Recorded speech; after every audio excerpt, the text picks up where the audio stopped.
Welcome, everybody, to Essential Leadership Skills for the Nonprofit Organization Live.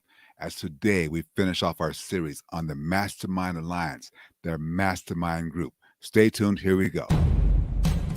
This is a Touchstone Publishers presentation, your trusted source of leadership knowledge. Hey, good morning, everybody, and welcome to Essential Leadership Skills, the podcast. The Essential Leadership Skills for the Nonprofit Organization Live. My name is Glenn Daniels, and I'm the COO of Touchstone Publishers. We want to really finish off our series today on the Mastermind Alliance, oftentimes called now the Mastermind Groups, but the principles of leaders that want to be the best. So let's ask a few questions and review what we've covered over the past 2 days. Did you create your definite purpose? Did you do that? What is your definite goal, ladies and gentlemen? What is that definite goal? What is it that you really want to have happen that's going to make a difference? I am not talking about the safe goals. I'm talking about the goals that are worthy of your hard work, your diligence, your effort, that are worthy of your team, your organization's diligence and effort. What are those goals? Did you lay those out? Okay. What is your definite purpose? We talked about Simon Sinek in the book Why, his book on why. We talked about Napoleon Hill, his book on Think and Grow Rich, which is where the first mention of the Mastermind Alliance that I recall came up. Now, mastermind groups have been talked about for a long time, but this is where it became popular for leaders to start creating these mastermind alliance. And like I said, now we've transported those to mastermind groups. So, did you create your definite chief purpose, your definite chief aim? Okay, and then there might be a little tweaking involved, but did you create that for your mastermind alliance? Did that happen for your mastermind alliance? Secondly, what rules are you going to follow within your mastermind group? When you have your meetings, what rules are you going to follow? That was one of your homework assignments, remember? What rules? And if you remember, we gave you a shortcut to think about. Your mastermind alliance should be a harmonious place where people work to get to their definite purpose. Their goals that are for the betterment of humankind. Okay, that's what your mastermind should be all about. Now, one rule might be what's necessary, but you may have to have more rules than that. But that one rule where people are together to work in a harmonious way to coordinate their efforts and to share their information and to become the person that they can be by being better than they have been. Better than have been. Did you decide how often you're going to meet? Said Andrew Carnegie had meetings twice a week with his mastermind group. Okay.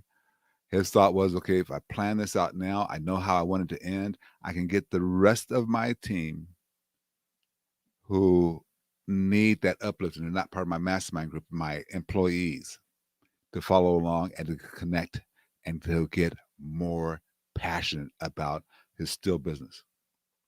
So how many times, how often are you going to meet? Did you make that decision? Okay.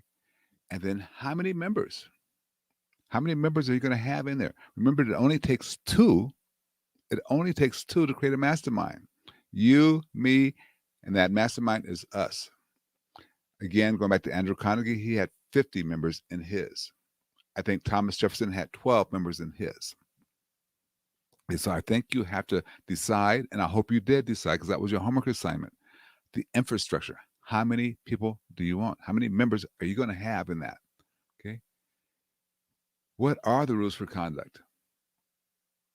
What are the rules for conduct? Okay. Conduct, again, that's kind of the same one we covered a little bit ago, but when we're talking about conduct, we're talking about not talking bad about people when they're away from the mastermind. We're talking about basic human rights. We're talking about not doing the things that cause other people to do things wrong. We're talking about showing leadership. If you're going to be part of this mastermind, do you show leadership? Is that your conduct? Is that how you behave? Slightly different, but that's what we need to take care of. So now, decide today who is going to be a member of your alliance. Okay. If you prefer, you call it Mastermind Group, but who's going to be the member? By name. Okay. By name. I think it's critical that you decide today because you want to invite them this afternoon or this evening and over the weekend.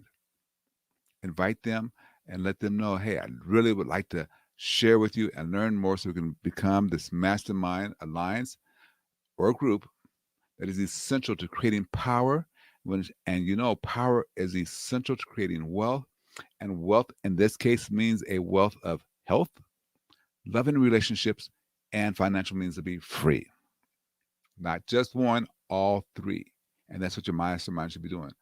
As you're looking at each person who's going to be in your mastermind, are they a harmonious connection to you? If you are thinking about bringing someone onto your mastermind group that is in the same industry as you are, don't do it. That creates competition. And in mastermind, you don't need competition. Are they harmonious and building to your goal? Do they have a goal that you can support them in? Do they have a definite chief aim that you can support them in? That's what your mastermind alliance should look like. And that's what I need to have you start thinking about doing, is allowing that mastermind group to drive you toward in a coordinated effort towards your definite chief aim and a very harmonious connection. So make sure everybody who's in that mastermind group, you can get along.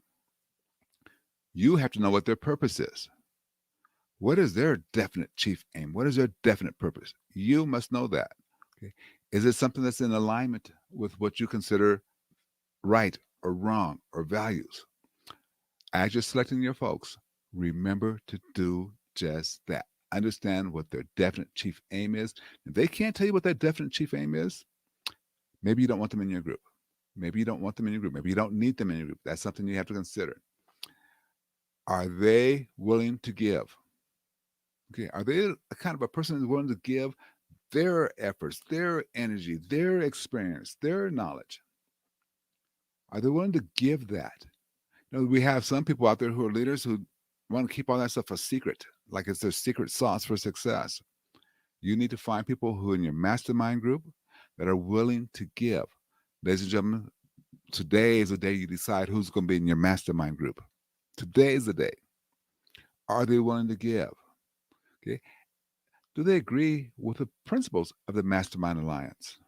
So you need to be able to say the principle of the Mastermind Alliance is to put two or more minds together in a coordinated effort to become the leader that you want to be the best. Okay. They have to be in agreement with that. That just has to take place all the time. Now, you can come into your full power by helping people to coordinate their efforts with their mind and body in a spirit of harmony with a definite purpose. What that is saying to you is that you, as a leader, can become all that you can need to be by being a giver to help other people, especially those in your mastermind group. What are you going to give?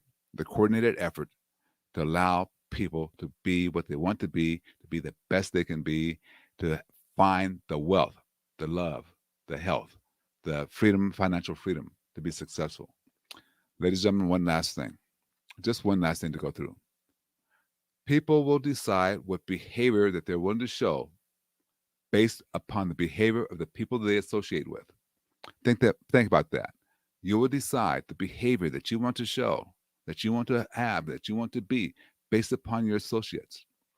Should you not pick your mastermind group for the behavior of the best possible you?